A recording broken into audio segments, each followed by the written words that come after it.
एक special class है UP home guard के लिए, तो सभी क्लास को ध्यान से देखिए। गुड इवनिंग सभी को, गुड इवनिंग दोस्तों। चलिए शुरू करते हैं आज की क्लास। क्वेश्चन नंबर फर्स्ट, प्रश्न को समझिएगा। केंद्रीय चावल अनुसंधान संस्थान कहाँ पर है?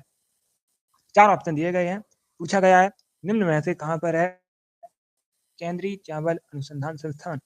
बहुत अच्छे आंसर सभी लोग दीजिए, राइट या रॉन्ग आप लोग आंसर करिएगा। न्यू दिल्ली सही उत्तर नहीं होगा, सही उत्तर ऑप्शन नंबर होगा कटक, ए करेक्ट आंसर होगा। कटक में केंद्रीय चावल अनुसंधान संस्थान स्थित है। दूसरा क्वेश्चन पूछ सकते हैं कटक कहाँ पर है, तो आप लोग याद रखिएगा उड़ीसा में। कटक कहाँ है? उड़ीसा में। किस नदी किनारे है ये भी पूछा जाता है, कटक किस नदी किनारे है, तो आप लोग याद रखिएगा महानदी के किनारे है। किस नदी के तट पर बसा है? महानदी के तट पर बसा है कटक।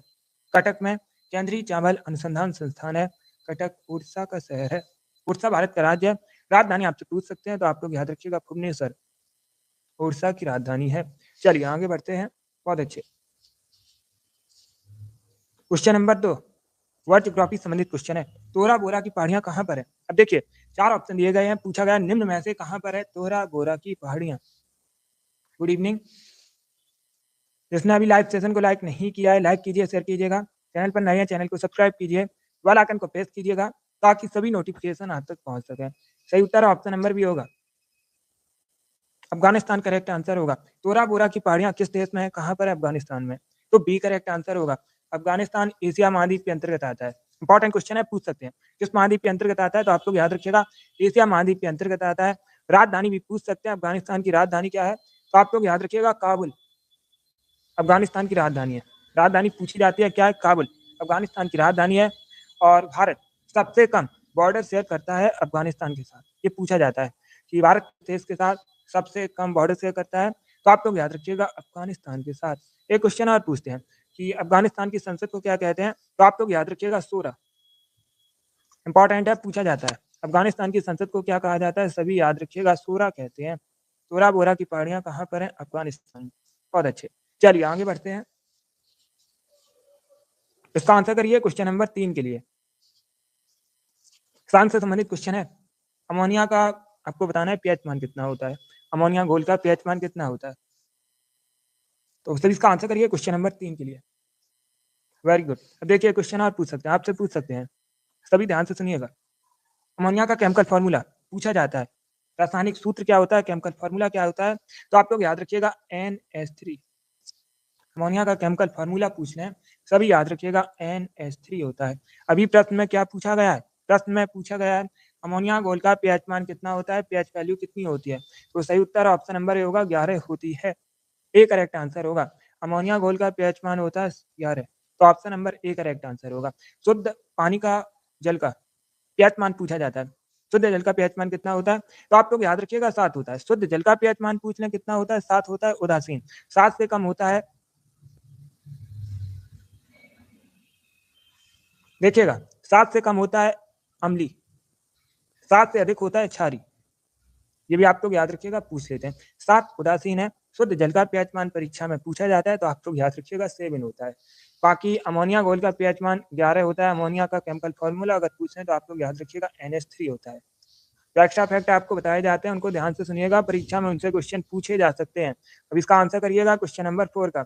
ये दिवस से संबंधित क्वेश्चन है और परीक्षा में ये क्वेश्चन दिवस से संबंधित पूछते ही हैं। अभी आपको बताना है विश्व पर्यावरण दिवस कब मनाया जाता है, तो सर इसका आंसर करिए क्वेश्चन नंबर 4 का। अगर कोई क्वेश्चन आपका गलत हो जाता है उसे नोट डाउन कर सकते हो।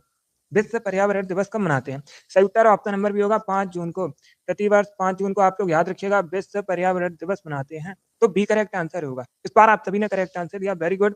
इसी प्रकार से आंसर करिए। अब इसका आंसर करिएगा क्वेश्चन नंबर 5 के लिए। क्या निम्न में से किसकी सहायक नदी है? चार ऑप्शन आपको दिए गए, बेतवा, चंबल, यमुना, ताप्ती। इनमें से किसकी सहायक नदी है? कैन। कैसे हो गया? बहुत अच्छे।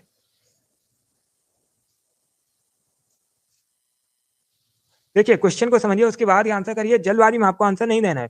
क्या पूछा गया? कैन निम्न में से किसकी सहायक नदी है?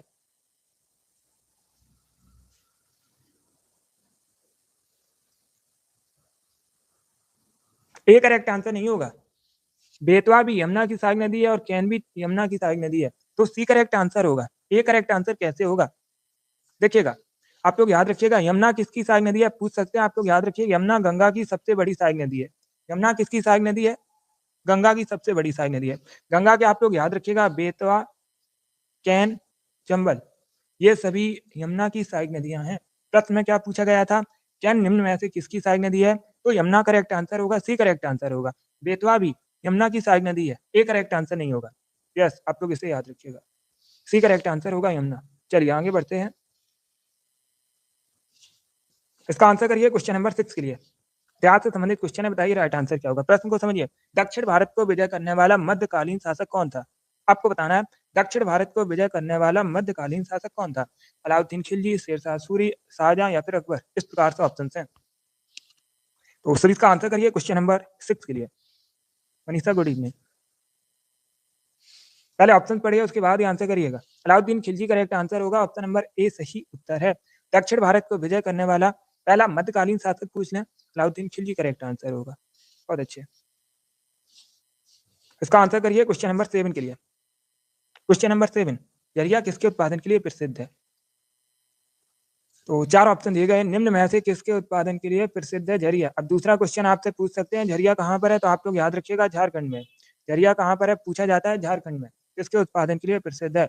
कोयला, कॉपर, आयरन या फिर इनमें से कोई नहीं? आयरन करेक्ट आंसर नहीं होगा, कोयला करेक्ट आंसर होगा, option number A correct answer है। झरिया किसके उत्पादन के लिए प्रसिद्ध है? आप लोग याद रखिएगा, कोयला उत्पादन के लिए प्रसिद्ध है, तो option number A correct answer होगा, कोल, कोयला। चलिए आगे बढ़ते हैं, अब इसका आंसर करिएगा क्वेश्चन नंबर 8। ये पूछा हुआ क्वेश्चन है, पुलिस की परीक्षा में पूछा गया था, गोरा किसकी रचना है?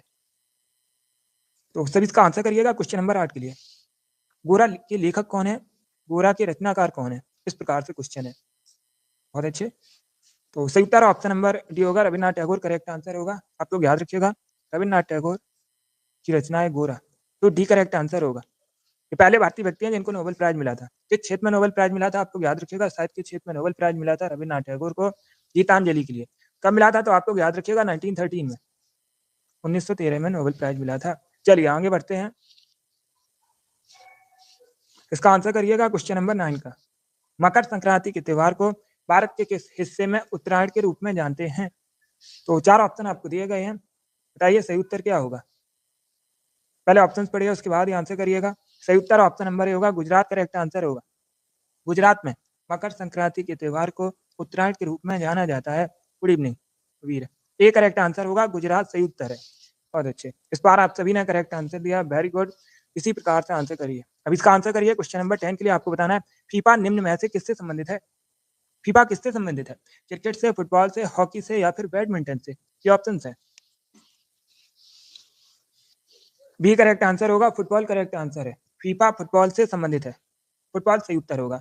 फीफा का जो आयोजन है कितने वर्षों में होता है, ये पूछा जाता है। आप लोग याद रखिएगा, 4 वर्षों के अंतराल में होता है फीफा का आयोजन। बाकी फुटबॉल की एक टीम में खिलाड़ियों की संख्या पूछ लेते हैं कितनी होती है, तो आप लोग याद रखिएगा 11 होती है।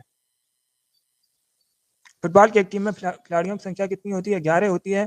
और फीफा जो है फुटबॉल से संबंधित है, फीफा का आयोजन 4 वर्षों में होता है। चलिए आगे बढ़ते हैं, अब इसका आंसर करिएगा क्वेश्चन नंबर 11 के लिए। भारत में पहली बार इलेक्शंस में नोटा कब लागू किया गया था? 2004 में, 2010 में, 2013 में या फिर 2015 में? ये ऑप्शन है। बहुत अच्छे,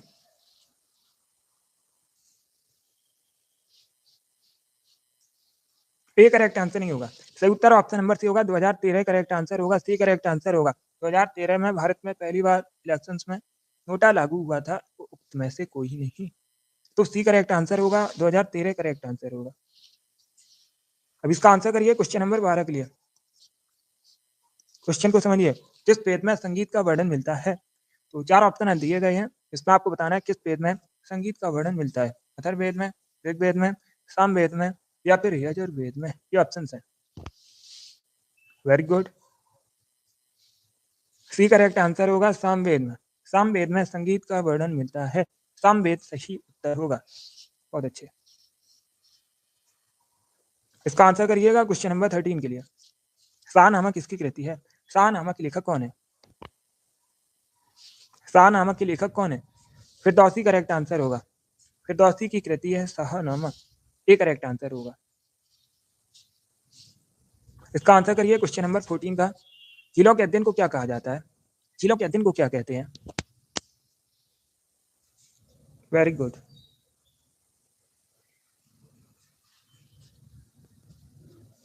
लिम्नोलॉजी करेक्ट आंसर होगा, सी करेक्ट आंसर है। झीलों के अध्ययन को क्या कहा जाता है? लिम्नोलॉजी कहते हैं, तो option number C correct answer होगा। अब इसका आंसर करिएगा क्वेश्चन नंबर 15 के लिए। नंदा देवी जीव मंडल भारत में कहाँ पर है? भारत के किस राज्य में है, किस स्टेट में है? छत्तीसगढ़ में, असम में, हिमाचल प्रदेश में या फिर उत्तराखंड में? किस प्रकार से ऑप्शन है?